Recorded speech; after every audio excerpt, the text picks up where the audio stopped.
എന്താ കൺസിസ്റ്റൻസി ഒന്നും ഇല്ലല്ലോ. ഇങ്ങനെയുള്ളൊരു ചോദ്യം കേൾക്കുമ്പോൾ സ്വാഭാവികമായിട്ടും എന്തായിരിക്കും? അത് ആദ്യമൊക്കെ കേൾക്കുമ്പോ എന്താണ് ഇവര് എന്ത് കൺസിസ്റ്റൻസി എന്ന് ഉദ്ദേശിക്കണ ഇപ്പൊ എന്താണ്? ഇവനത് മര്യാദക്ക് അറിയത്തില്ല, എന്നിട്ടാണ് ഇവരോട് ചോദിക്കുന്നത്. കൺസിസ്റ്റൻസി ശരി, വാക്കൊക്കെ വലിയ ഇംഗ്ലീഷ് വാക്കൊക്കെ തന്നെ കേൾക്കാനൊക്കെ നല്ല രസമുണ്ട്, പറയുമ്പോഴൊക്കെ വലിയ ഞാൻ എന്തോ വലിയ സംഭവം പറഞ്ഞൊക്കെ. എന്താണ് കൺസിസ്റ്റൻസി അല്ലല്ലോ സജ്ജു. അപ്പൊ അതൊക്കെ നമുക്ക് പല രീതിയിൽ എടുക്കാം. അപ്പൊ ഞാൻ തന്നെ എടുക്കുന്നതെന്ന് വെച്ചാല് ഞാൻ തന്നെ ഒന്ന് ആലോചിക്കണ്ടേ, നീ കൺസിസ്റ്റന്റ് അല്ലേ? അപ്പൊ ഞാൻ തന്നെ ആലോചിക്കും, നീ കൺസിസ്റ്റന്റ് അല്ലേ? അപ്പൊ ഞാൻ തന്നെ പറയും, നീ T20 കൺസിസ്റ്റന്റ് ആവാൻ നോക്കിയാൽ നിന്റെ ടീം നിന്നെ പിടിച്ച് പുറത്താക്കും. T20 ഫോർമാറ്റില് കൺസിസ്റ്റൻസി എന്ന് പറഞ്ഞൊരു വാക്കേ ഇല്ല. നമ്മള് ആ ഫേസിൽ 20 ഓവർ കളിയാണുള്ളത്. 20 ഓവർ എന്ന് വെച്ചാൽ ഓരോ ഓവർ മാച്ചിന്റെ 5%. ആ ഓരോ ഓവറിൽ നിങ്ങൾ കൺസിസ്റ്റൻസിക്ക് നോക്കി സ്വന്തം കളി എടുത്ത് സിംഗിളൊക്കെ എടുക്കാൻ നോക്കിയാൽ ആ ഫേസ് നിങ്ങൾ തോക്കും. അങ്ങനെ ഞാൻ കൺസിസ്റ്റന്റ് ആയി നോക്കിയാൽ എന്റെ പ്ലെയർ വിചാരിക്കും എന്റെ ക്യാപ്റ്റൻ കൺസിസ്റ്റന്റ് ആണല്ലോ, അപ്പൊ ഞാൻ എന്തുകൊണ്ട് ആയിക്കൂടാ. മനസ്സിലായില്ലേ? അപ്പൊ അങ്ങനെ ചിന്തിക്കുന്ന 1-2 പേര് കാണും.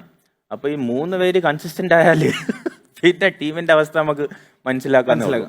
അപ്പോൾ ഈ ക്രിക്കറ്റ് കളിക്കുന്ന ഒരു ടീം ഗെയിമാണ്. അപ്പോൾ ടീം ഗെയിം ആകുമ്പോൾ നമ്മുടെ ബോഡി ലാംഗ്വേജ് ഉണ്ട്, നമ്മുടെ ഇന്റന്റ് ഉണ്ട്, നമ്മുടെ ഇന്റൻഷൻസ് ഭയങ്കര ക്ലിയർ ആവും.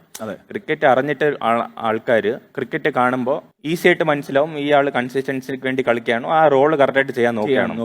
അപ്പോൾ നിങ്ങളുടെ ഏറ്റവും കൂടുതൽ വിലയിരുത്തുന്ന ആൾക്കാർ നിങ്ങളുടെ സ്വന്തം ടീംമേറ്റ്സ് ആണ്. ആ ടീംമേറ്റ്സിന് നിങ്ങൾ ഏറ്റവും കൊടുക്കുന്ന മെസ്സേജ് സംസാരത്തിലൂടെയല്ല, ആക്ഷൻസിലൂടെയാണ്. അപ്പോൾ ആക്ഷൻസ് നടക്കുന്ന ഗ്രൗണ്ടിന്റെ അകത്താണ്. ആ ഗ്രൗണ്ടിന്റെ അകത്ത് നിങ്ങൾ ടീമിന് വേണ്ടി കറക്റ്റായിട്ട് ഇന്റൻഷനായിട്ട് കളിക്കുന്നുണ്ടെങ്കിൽ അതൊരു ക്യാപ്റ്റൻ കൊടുക്കുന്ന ഏറ്റവും വലിയൊരു കമ്മ്യൂണിക്കേഷനാണ് ടീമിന്. അപ്പോൾ ടീം ഭയങ്കരമായിട്ട് യൂണൈറ്റ് ആവും.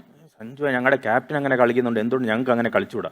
ആ ഒരു മെസ്സേജാണ് ഞാൻ പാസ് ചെയ്യാൻ നോക്കുന്നത്. ഞാൻ ക്യാപ്റ്റനായി കഴിഞ്ഞിട്ട്, ക്യാപ്റ്റനാവുന്നതിന് മുമ്പേ ഞാൻ അങ്ങനെ തന്നെയായിരുന്നു. ഞാനൊരു ടീം പ്ലെയറാണ്. എനിക്ക് എൻ്റെ പേഴ്സണൽ മൈൽ സ്റ്റോൺസിനെ കാട്ടിയും ടീമിനെ ജയിപ്പിക്കണമെന്നാണ് എപ്പോഴും ആഗ്രഹം. എല്ലാവരും പല പല രീതിയിലുള്ള പ്ലേയേഴ്സാണ്. എല്ലാവർക്കും ഞാൻ ഇപ്പോൾ സ്വന്തം റണ്ണിന് വേണ്ടി കളിക്കുന്ന ആൾ തെറ്റെന്ന് ഞാൻ പറയുന്നില്ല. Bro as A different person, ഞാൻ ഡിഫറെന്റ് പേഴ്സൺ ആണ്. എനിക്ക് കിട്ടുന്ന സാറ്റിസ്ഫാക്ഷൻ അല്ലായിരിക്കും ബ്രോന് കിട്ടുന്നത്. അപ്പൊ നമ്മൾ ഒരിക്കലും അവൻ സെൽഫിഷ് ആണ്, സഞ്ജു സെൽഫിഷ് അല്ല, അങ്ങനല്ല. എനിക്ക് എൻ്റെതായിട്ടുള്ള ശരിയും തെറ്റും അറിയാം. അപ്പൊ അത് ഞാൻ ഭയങ്കര ക്ലാരിറ്റിയോടെയാണ് ഞാൻ എൻ്റെ കളി കാണുന്നത്. ഞാൻ ക്രിക്കറ്റിനെ ഞാൻ തന്നെ ക്രിട്ടിസൈസ് ചെയ്യുന്നത്, ഞാൻ തന്നെ പഠിക്കുന്നത്. അപ്പോൾ എനിക്കറിയാം ആൾക്കാർ ഇപ്പോൾ കൺസിസ്റ്റൻസി എന്ന് പറഞ്ഞാലും എനിക്കിപ്പോൾ മാച്ചിൽ ഇറങ്ങി ഫസ്റ്റ് ബോൾ 6 അടിക്കാൻ തോന്നുന്നു, ഞാൻ അടിക്കും. അതിപ്പോൾ ഔട്ടായാലും നാട്ടുകാർ കൂവിയാലും വീട്ടിൽ വന്ന് എന്താ കിട്ടിയാലും എനിക്കൊരു കുഴപ്പമില്ല. കാരണം ഈ ക്രിക്കറ്റ് എന്ന് പറയുന്ന സംഭവം ജീവിതം മുഴുവൻ നിൽക്കത്തില്ല. ഇത് എനിക്ക് കുറച്ച് വർഷങ്ങളൂടെ ഉള്ളൂ.